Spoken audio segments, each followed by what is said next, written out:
Malik Davante hated cruises. He always had. Those floating boxes filled with tourists pretending they were relaxing in luxury instead of an expensive tin can. But Nima insisted. Malik, it'll be romantic. Malik, we need to spice things up. Malik, it's the best cruise ship in the Caribbean. Now, standing at the bar with a glass of whiskey in his hand, he watched his wife laugh a little louder than necessary at the words of the captain of this damn ship. Caribbean Pearl was the name of this floating wonder. 5 decks, 3 pools, 4 restaurants, a casino, and a spa. 7 whole days sailing from Miami to the islands and back. 7 days that he and Nima were supposed to spend together. Although judging by the way she was fixing her hair and flirtatiously touching the captain's hand, she had other plans. Captain Taven Brooks. Malik read his name on the gold plaque attached to his snow-white uniform. Tall, about 40, with impeccable posture and a confident smile. The kind of man who knows exactly what impression he makes on women. Nima was definitely impressed.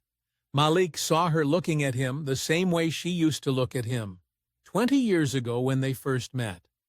"Honey," Nima approached him, holding a glass of champagne.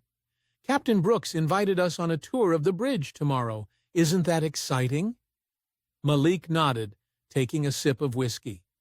"Of course, dear. That sounds great," he said, glancing at the captain who was already entertaining the next group of passengers. "He seems like a very attentive host." "Oh, he's just charming," exclaimed Nima, fixing her hair. "And you know he said he remembers me. He saw my picture in Ebony magazine 10 years ago. Isn't that amazing?" "Amazing," Malik muttered through clenched teeth. Nima was 38, but she was still beautiful, tall, slender, with flawless dark honey skin and long legs that always attracted admiring glances. In her youth, she had indeed worked as a model, not on the world's catwalks, but successfully enough for regional magazines and advertisements. That was where Malik met her when he was looking for a face for the advertising campaign for his first restaurant. Now, after 15 years of marriage, he has a chain of 7 restaurants in 3 states, and Nima has become the perfect wife of a successful businessman. Or at least, that's what he thought. "Honey, I'm going to get changed for dinner." Nima kissed him on the cheek. "See you in the cabin in an hour?" Malik nodded, watching her figure in her tight sea-green dress. She had definitely dressed to impress, and judging by Captain Brooks's gaze, she had succeeded. The evening passed in a blur. Dinner in the ship's main restaurant, meeting the other passengers at their table, polite conversation about the weather, the Caribbean, and places to visit. Nima was radiant, as always in company. She always knew how to be the life of the party, a quality that had once attracted Malik to her, but now, for some reason, annoyed him, especially when Captain Brooks stopped at their table to ask if everything was all right. "Mrs. Davante," he bowed slightly, "I hope dinner is meeting your expectations." "Oh, Captain, everything is just wonderful," Nima gave him her best smile. "Isn't that right, Malik?" Malik muttered something in response, and the captain turned his gaze to him. "Mr. Davante," he extended his hand. "I'm glad you decided to spend your vacation on the Caribbean Pearl. If you have any requests or questions, I'm always at your service." His handshake was firm and confident.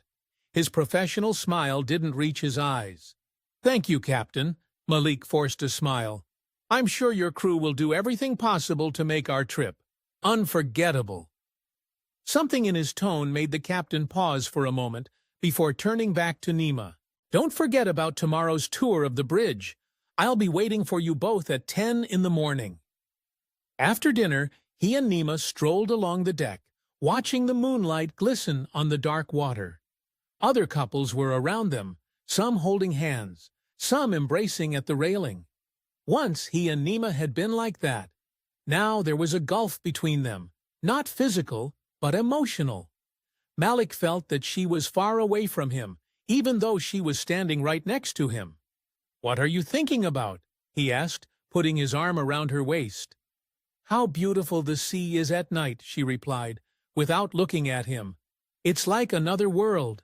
You looked happy today." "Because I am happy, Malik," she turned to him. "Isn't that why we're here? To relax? Have fun? Forget about everyday problems?" Malik nodded silently. Maybe he was being too sensitive. Maybe Nima was just enjoying her vacation, and he was looking for problems where there weren't any. They returned to their cabin and made love, quickly, almost mechanically. Then Nima took a shower and went to bed, while Malik lay awake for a long time, listening to the steady hum of the engines. The next day passed without incident. A tour of the bridge, lunch, and an afternoon relaxing by the pool. The captain was professional and attentive to all the passengers, but Malik couldn't shake the feeling that his gaze lingered too often on Nima. Or was he being paranoid? The last couple of years of their marriage had not been ideal. They had grown apart. Malik immersed himself in his work. Nima, in her charity projects and yoga classes, they lived parallel lives, occasionally crossing paths in their shared home. By evening, the sky was overcast, and a tropical downpour began. Dinner was relatively uneventful. The captain did not show up, and Nima seemed a little disappointed. After dinner, Malik decided to try his luck at the casino, while Nima said she was tired and would go to her cabin. "Don't stay up too late," she kissed him on the cheek. "Tomorrow we arrive in Santa Lucia, and I want to go on all the excursions." Malik nodded and headed for the casino. After losing a couple of $100 at blackjack, he decided that was enough. The clock showed midnight. "I wonder if Nima is asleep yet." They had agreed to meet in the cabin, but something told him to check the deck. Maybe she had decided to take a walk despite the rain. Malik went up to the upper deck. The rain had stopped, leaving behind a damp freshness. The dark sea merged with the horizon, with only a few stars peeking through the scattered clouds. The deck was almost empty.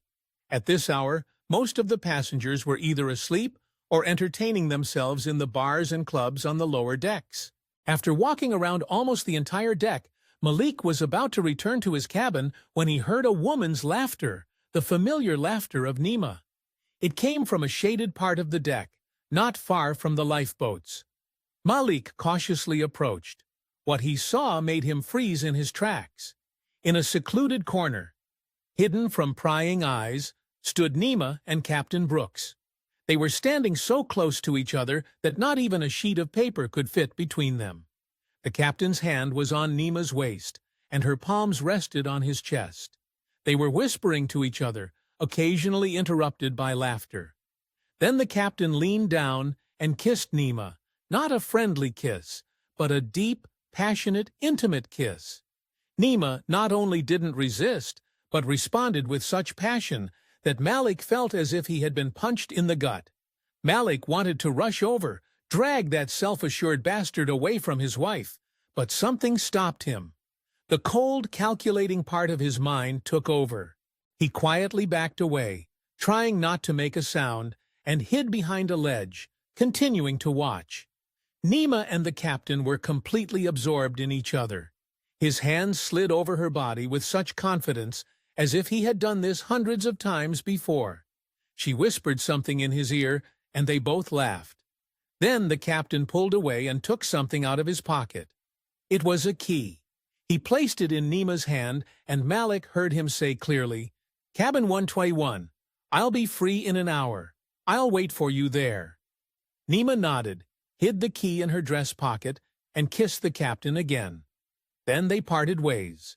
The captain headed for the service door, and Nima stood for a minute, looking at the sea, and then headed toward the passenger cabins. Malik waited until they were both out of sight before emerging from his hiding place.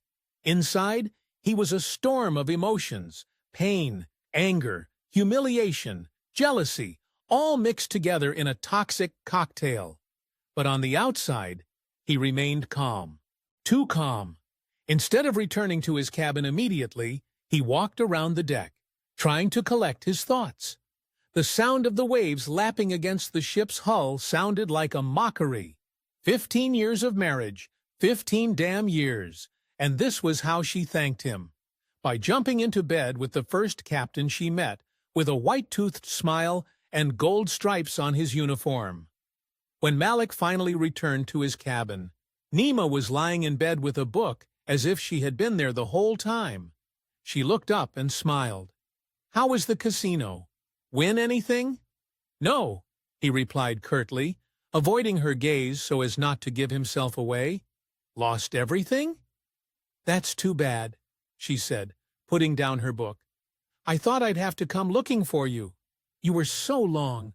I decided to take a walk on the deck after the rain, fresh air and all that." She muttered, clearly losing interest in the conversation. "I think I'll go to bed soon. I have to get up early tomorrow." "Sure." Malik headed for the bathroom. "I'll be in soon, too."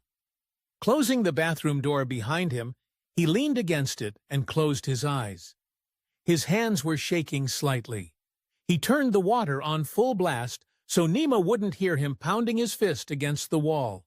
Something inside him had broken, something important that had kept him within the bounds of civilized humanity. Returning to the room, he lay down next to Nima, who was already pretending to be asleep. He knew she was pretending.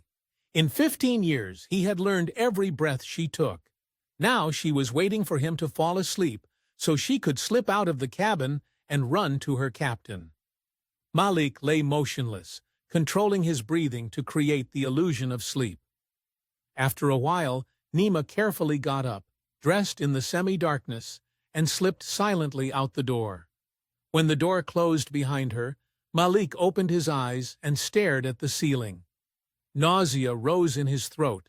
He remembered their first meeting, their first kiss, his proposal on the beach in Florida, their modest wedding.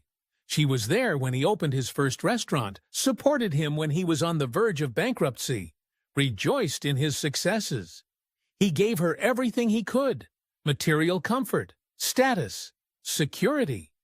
Where had he gone wrong? When had he lost her? Malik got out of bed and walked over to the table where Nima had left her purse. She had always been messy, leaving things lying around. He opened the purse and took out her phone. He knew the PIN code. It was their wedding day. How ironic. He opened the messages and found an unfamiliar number with no name. The last message had been sent that evening. "Waiting for you to tomorrow at midnight at the same place. T." Just one letter, but Malik knew who it was. Tavan, the captain of the damn ship. Malik looked through the previous messages. There weren't many, all businesslike, setting times and places. No declarations of love, no intimate details.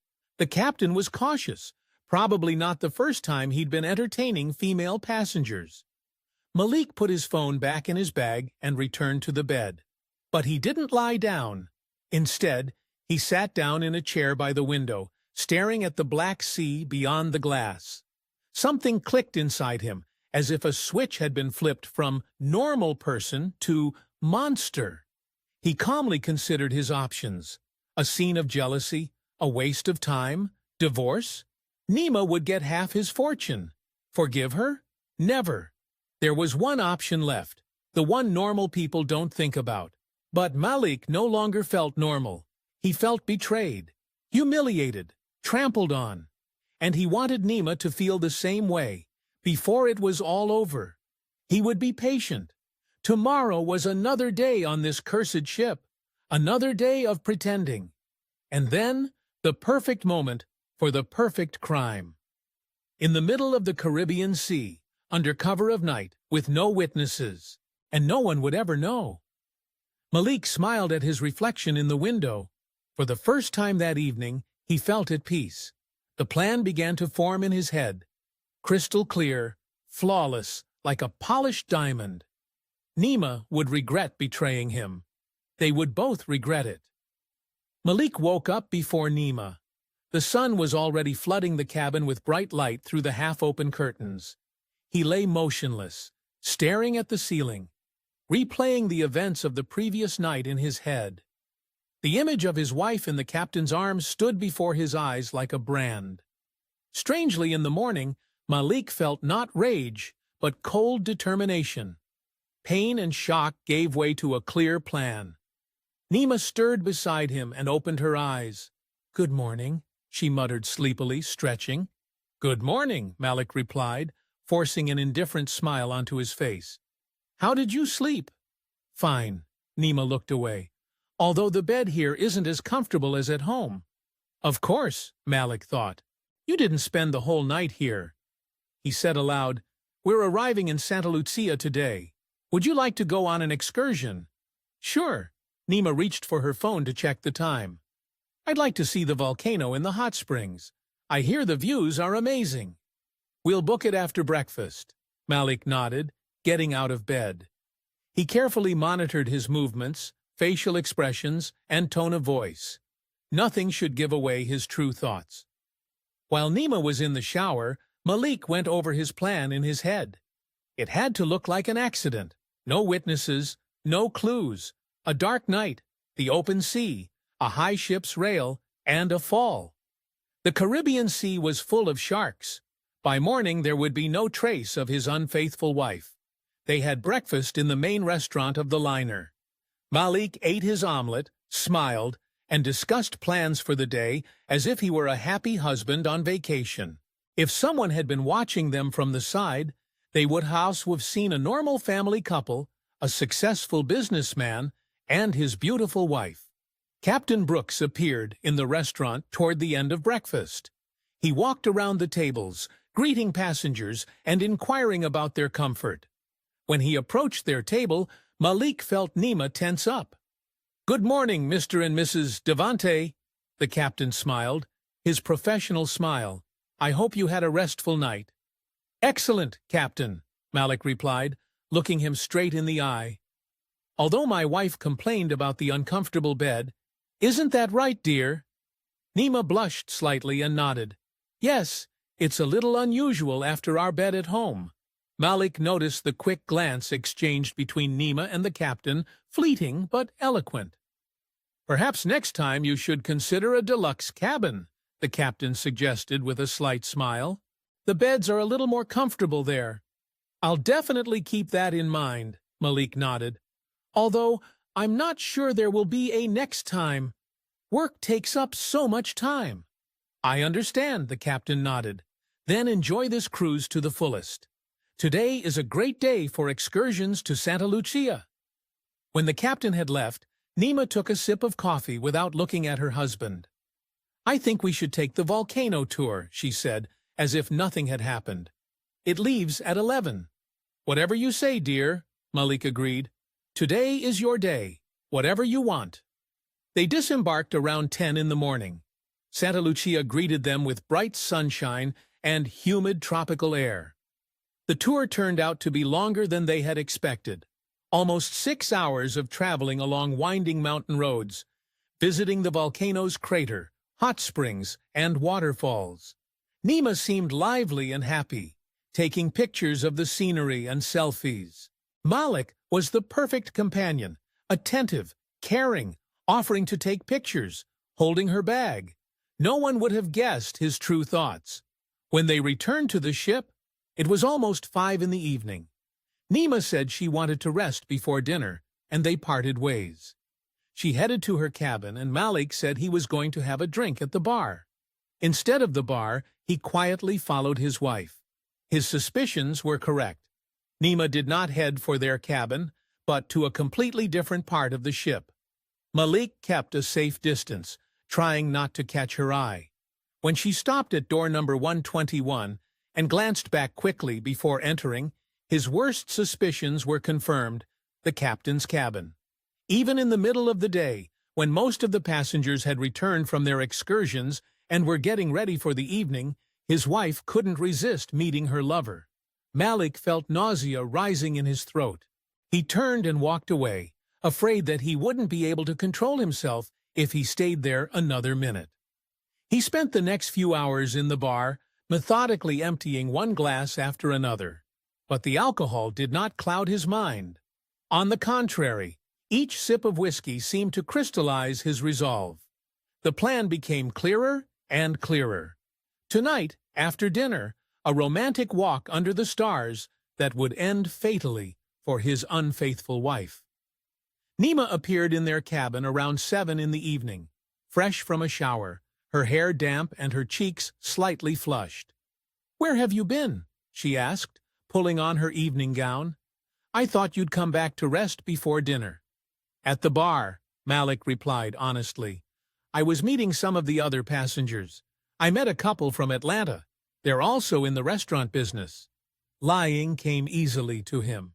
He buttoned his shirt and walked over to Nima, helping her with the zipper on her dress. His fingers lingered slightly on her bare back. He had once loved this woman more than life itself. Now he wanted only one thing, for her to disappear. Dinner was pleasant. They sat at a table for two in the far corner of the restaurant. Malik ordered the best wine and even joked a couple of times, making Nima laugh sincerely. From the outside, they looked like a happy couple celebrating their vacation. The captain did not appear in the dining room, and Malik noticed Nima glancing at the door several times, as if waiting for him to arrive. "Darling," Malik covered her hand with his, "how about a walk after dinner? The sky is clear tonight. We'll be able to see the stars.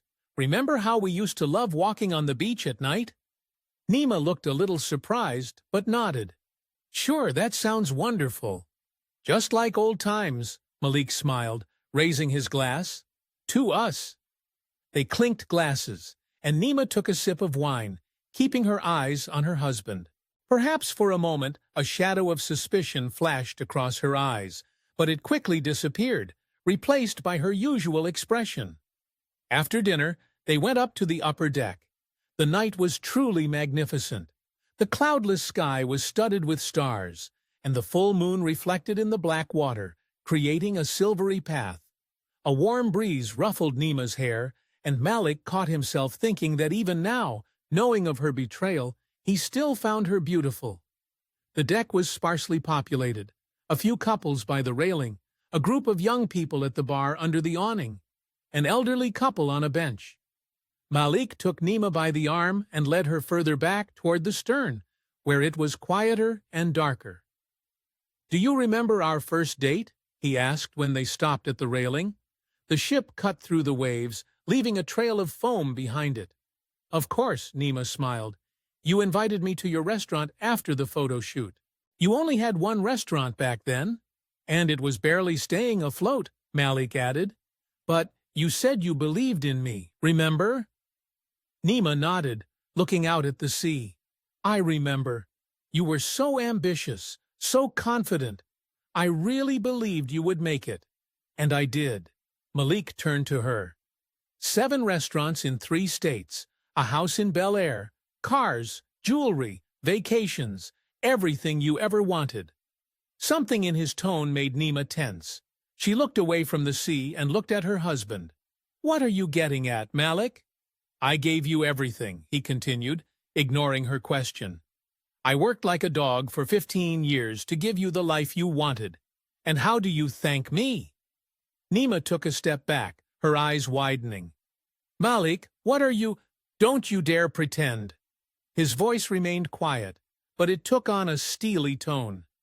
"I saw you with the captain last night, and I know you were in his cabin today." Nima's face changed. Shock gave way to fear, then a strange relief and finally determination. "Fine," she straightened up. "Yes, I'm seeing Tavon. So what?" Her directness caught Malik off guard. He had expected denial, tears, pleas for forgiveness, but not this challenge. "So what?"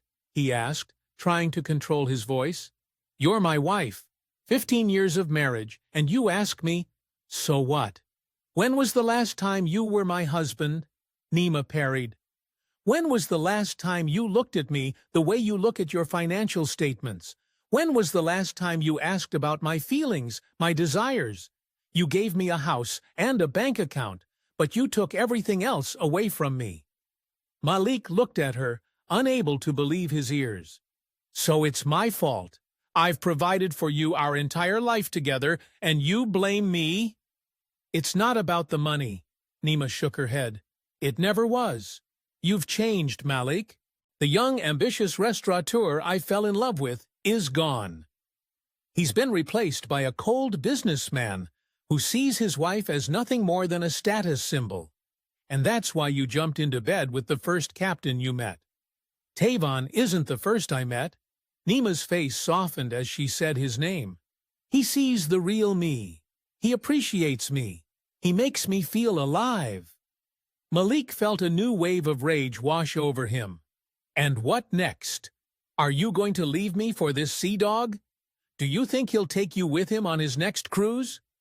To his surprise, Nima smiled, calmly and confidently. Actually, yes, this is his last cruise as captain. He's quitting to start his own yacht company in Florida. And yes, Malik, I'm leaving with him as soon as we get back to Miami. Her words hit him like a slap in the face. You're leaving me after everything I've done for you? I deserve to be happy, Nima replied simply. And I'm happy with Tavon. He's a real man, caring, attentive, passionate. Everything you once were and have long since ceased to be. Malik felt something inside him break completely. A red veil of rage clouded his eyes. His hands reached for Nima's neck. You ungrateful bitch, he hissed, squeezing his fingers around her throat. I gave you everything. Nima tried to scream, but only a strangled croak escaped her throat. Her nails dug into Malik's hands, leaving deep scratches, but he barely felt the pain. His entire being was focused on one thing, destroying the woman who had ruined his life. Nima fought back desperately. Her eyes wide with terror begged for mercy. But Malik was deaf to her pleas. He didn't see the woman he once loved, but a traitor who deserved punishment. When Nima's resistance began to weaken, Malik loosened his grip for a moment. She gasped for air, and he saw a glimmer of hope in her eyes. But instead of letting her go, he grabbed her waist and with one swift movement threw her over the railing. Nima didn't even have time to scream. Her body flashed in the moonlight and disappeared into the dark water. The splash was barely audible over the noise of the engines. Malik leaned over the railing, watching his wife's figure quickly recede, carried away by the current. For a moment, he thought she had fallen too close to the stern of the ship. But then, her silhouette disappeared into the darkness. Malik looked around. The deck was empty. No one had seen or heard anything. The perfect crime. He took a deep breath of the night air, feeling a strange sense of relief. It was over. Now he had to establish an alibi. He returned to his cabin, locked himself in the bathroom, and examined himself carefully. There were drops of blood on his shirt. Nima had left deep scratches on his arms. Malik took off his shirt, folded it neatly, and hid it in a plastic bag. He would get rid of it later. Then he washed his hands thoroughly, washing away the blood and any traces of Nima's skin from under his fingernails. The plan was simple. He would go to bed and report his wife missing in the morning. He would say that they had had an argument and she had gone out for a walk to calm down. Of course, he was worried, but he decided she would come back when she had cooled down. He fell asleep, but in the morning he discovered she was still gone. Captain Brooks would know the truth, of course, but what could he say? Admit that he had slept with someone else's wife? Hardly. Besides, without a body and without witnesses, it would be his word against Malik's, and Malik knew how to be convincing. He lay down in bed, closed his eyes, and tried to calm his heartbeat. Tomorrow, a new chapter in his life would begin. A life without Nima, without betrayal, without pain. And if it took extreme measures to achieve that, well, she had made her choice. Malik woke up to the deafening screech of metal, followed by a sharp jolt. The ship shook and froze. The inertia almost threw him out of bed. He grabbed the bedside table, trying to get his bearings in the darkness of the cabin. The clock showed 4 in the morning. The emergency lights came on. Dim, reddish lamps along the floor. A few seconds later, the loudspeakers came to life, and a calm female voice said, "Dear passengers, we apologize for the inconvenience. We are experiencing technical problems with the propulsion system. The ship has been stopped for diagnostics. Please remain calm and stay in your cabins. Further information will be provided later. Malik sat down on his bed, trying to calm his racing heart. Something had gone wrong. His thoughts flashed back to the events of the previous night, to Nima falling overboard, to her body disappearing into the dark waves. Could it be? No, it was impossible. It was. He heard hurried footsteps and muffled voices in the corridor. One of the crew members was running toward the engine room. Malik went to the porthole. All he could see through the glass was the Black Sea, and part of the deck lit by emergency lights. The ship was indeed stationary. He quickly got dressed and looked out into the corridor. Several passengers in bathrobes and pajamas were already crowding around the exits, loudly discussing what was happening. Malik heard snatches of phrases. Something's wrong with the engine. Maybe we're running aground. I hope this isn't Titanic 2.0. Excuse me, Malik said to a steward passing by. What's going on? Technical difficulties, sir, he replied with a forced smile. Please return to your cabin. The captain will make an announcement shortly. My wife went for a walk and hasn't returned. Malik tried to sound concerned. I'm worried about her. The steward hesitated for a moment. When was the last time you saw her, sir? This evening. Malik lowered his eyes. We had an argument, and she left. I thought she would come back when she had calmed down. Please report to the reception desk, said the steward, already walking away.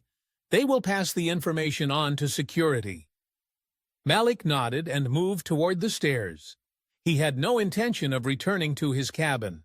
He was drawn to where the commotion was loudest, closer to the scene of the accident. If his guess was correct, if Nima's body had somehow gotten caught in the ship's machinery, he had to know for sure. Following the group of officers in white uniforms, Malik descended to the lower decks. The lower they went, the stronger the smell became. A mixture of machine oil, salt water, and something metallic, reminiscent of blood. The corridors here were narrower, the ceilings lower, and the lighting dimmer. Finally, they reached the technical area. Heavy doors marked "Personnel Only" were wide open. Behind them was a spacious compartment filled with massive machinery and people in uniforms and overalls. Some were shouting orders. Others were rushing back and forth with tools and equipment. Malik stopped in the shadows, watching what was happening. His gaze was drawn to a tall black man who, judging by his insignia, was a senior engineer. He was kneeling next to a huge metal cylinder, part of which had been dismantled.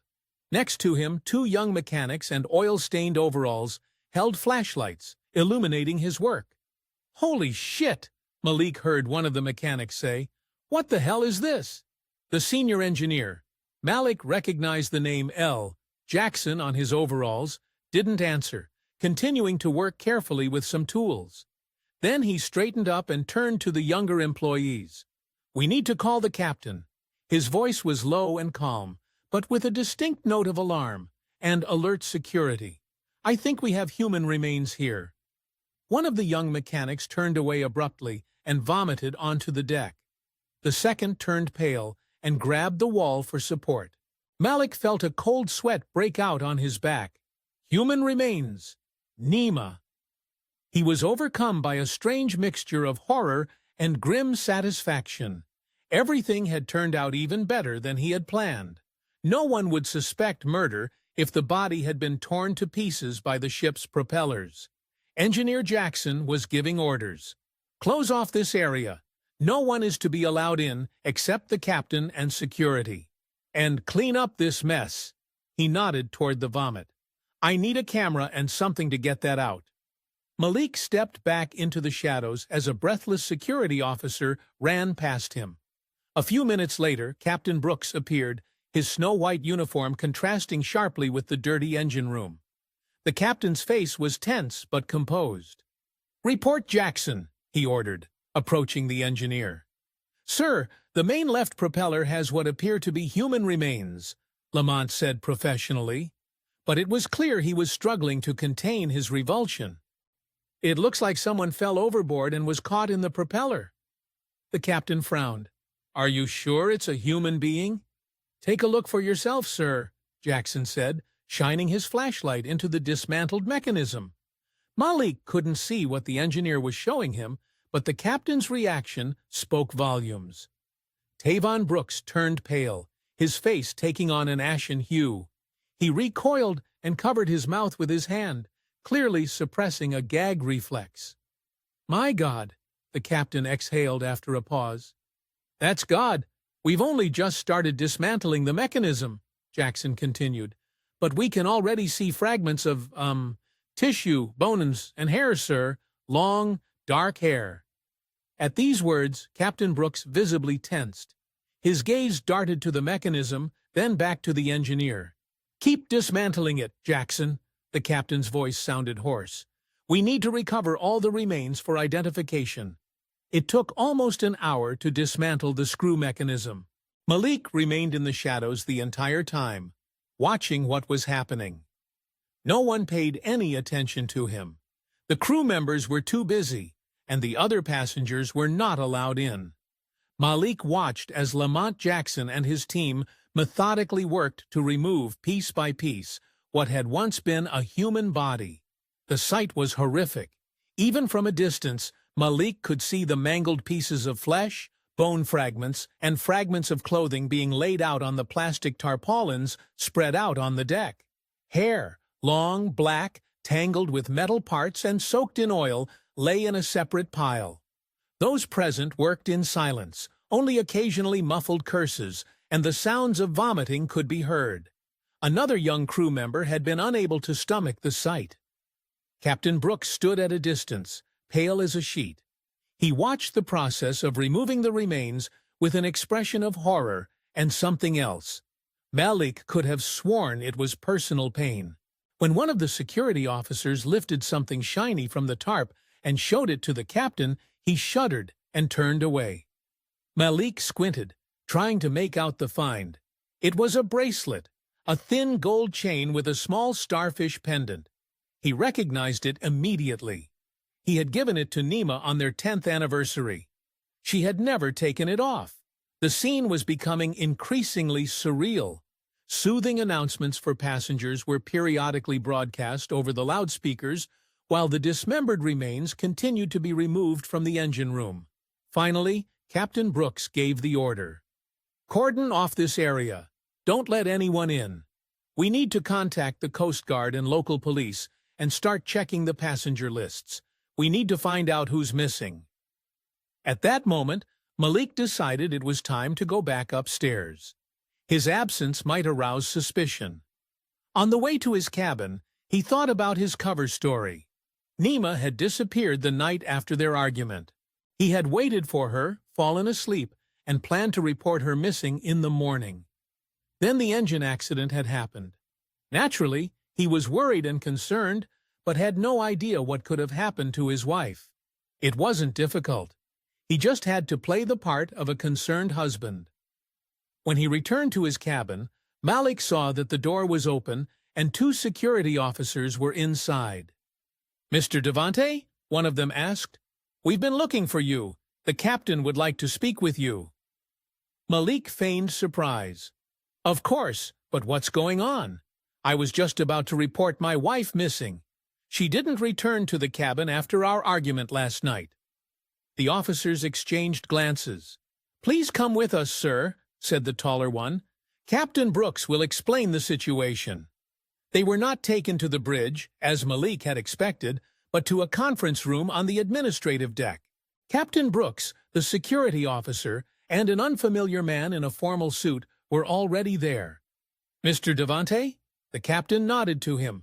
Please have a seat. This is Detective Lorenzo Kingsley of the Miami Police Department. He arrived by helicopter to investigate the incident. Detective Kingsley, a tall man of about 45 with a penetrating gaze, stepped forward and extended his hand. My condolences on your loss, Mr. Davante. Malik froze. Were they already certain that the remains belonged to Nima? So soon? Excuse me? His voice trembled. I don't understand.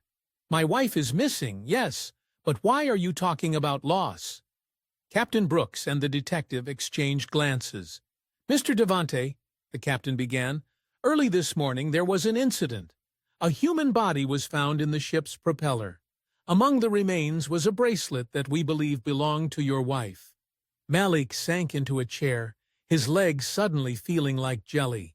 He had to act shocked and grief-stricken, which wasn't difficult given the circumstances. No, he whispered. This can't be. Nima, I'm very sorry, Detective Kingsley said, sitting down across from him. But we need to ask you a few questions. When was the last time you saw Mrs. Davante? Malik took a deep breath, gathering his thoughts. Last night after dinner we had an argument. She was upset and said she wanted to go for a walk, get some air. I waited for her in the cabin, but I must have fallen asleep. And then in the morning, there was all this commotion with the engine. What was the argument about? Asked the detective, making notes in his notebook. Malik hesitated. He couldn't tell the truth, that he knew about his wife's affair with the captain. That would immediately give him a motive. Nothing important, he replied. About plans for the next day, excursions. Nima wanted to visit all the sites of Saints. Lucia and I preferred to stay on the ship and relax by the pool. The detective nodded, but his expression was skeptical. And after the argument, you just let your wife walk around the deck alone at night? She's a grown woman, detective. Malik shrugged. I can't stop her from going out for some fresh air. Besides, it's a cruise ship. What could possibly happen? The bitter irony of his last words hung in the air. Captain Brooks looked away, his face tense. Mr. Davante, the detective leaned forward. There is a witness who saw you with Mrs. Davante on the upper deck around midnight. You were at the railing at the stern. According to him, the conversation seemed tense. Malik felt a chill run down his spine. A witness? He was sure the deck was empty. I don't understand what you're talking about, he said, trying to sound confident. As I already told you, my wife went for a walk alone. I stayed in the cabin. The bartender at the night bar on the upper deck says otherwise. The detective looked Malik straight in the eye. He was closing the bar and saw you both. He said you seemed upset, then grabbed Mrs. Davante by the arm and led her toward the stern. Malik's mind raced. The bartender. He hadn't noticed the bartender, but he could only have seen them from a distance in the dark. Not enough to claim he'd killed someone. Maybe he was mistaken, Malik suggested. It was dark, and many of the passengers looked alike. He's certain it was you, the detective pressed. And there's one more detail, Mr. Davante. There were signs of a struggle on your wife's body, or what's left of it. Bruises on her neck, fingerprints, and under her fingernails, we found skin particles with DNA that probably belongs to the person she was fighting before she died. Malik instinctively rubbed his hands, where Nima's fingernail scratches were still visible. The detective noticed the gesture. Can I take a look at your hands, Mr. Davante? Why? Malik clasped his hands in front of his chest. I don't understand what you're getting at, detective. My wife died in a terrible accident, and you're asking me these strange questions. It's standard procedure, Kingsley replied calmly. We have to rule out all possibilities, including the possibility that it wasn't an accident. A heavy silence hung in the room. Captain Brooks stared at the floor, avoiding Malik's gaze. The security officer stood by the door, ready to intervene at any moment. Are you accusing me of murdering my own wife? Malik tried to feign righteous indignation, but his voice trembled. No one is accusing you, Mr. Davante, the detective paused. But I need to see your hands, now. Malik realized he was cornered. Slowly, very slowly, he held out his hands, palms up. Deep scratches were clearly visible on his wrists and forearms, the same ones Nima had left when she tried to break free from his grip. Where did you get those wounds? Asked the detective, although the answer was obvious. I hit the wall in the bathroom when the ship stopped suddenly. The lie sounded ridiculous, even to him. Detective Kingsley nodded to the security officer, who stepped closer. "Malik Davante, you are under arrest on suspicion of murdering your wife, Nima Davante," the detective said in an official tone. "You have the right to remain silent. Anything you say may be used against you in court." As the officer cuffed him, Malik caught Captain Brooks's eye. There was no triumph in Tavan's eyes, as Malik had expected, only deep, endless sadness. It was the genuine grief of a man who had lost his beloved. This revelation hit Malik harder than the arrest and the prospect of life imprisonment. Could Nima have been telling the truth? Could this man really have fallen in love with her in a matter of days more deeply than he had in 15 years of marriage? "She loved me for 15 years, Malik said, his voice trembling. "And she only knew you for 3 days, and she still chose you." "How was that possible, Captain?" Tavan Brooks did not answer. He watched silently as Malik was led away, and only when the door closed did he sink into a chair and cover his face with his hands. His immaculate white uniform was now splattered with machine oil, and the blood of the woman who could have changed his life if she hadn't met her death at the hands of a man who once swore to love her.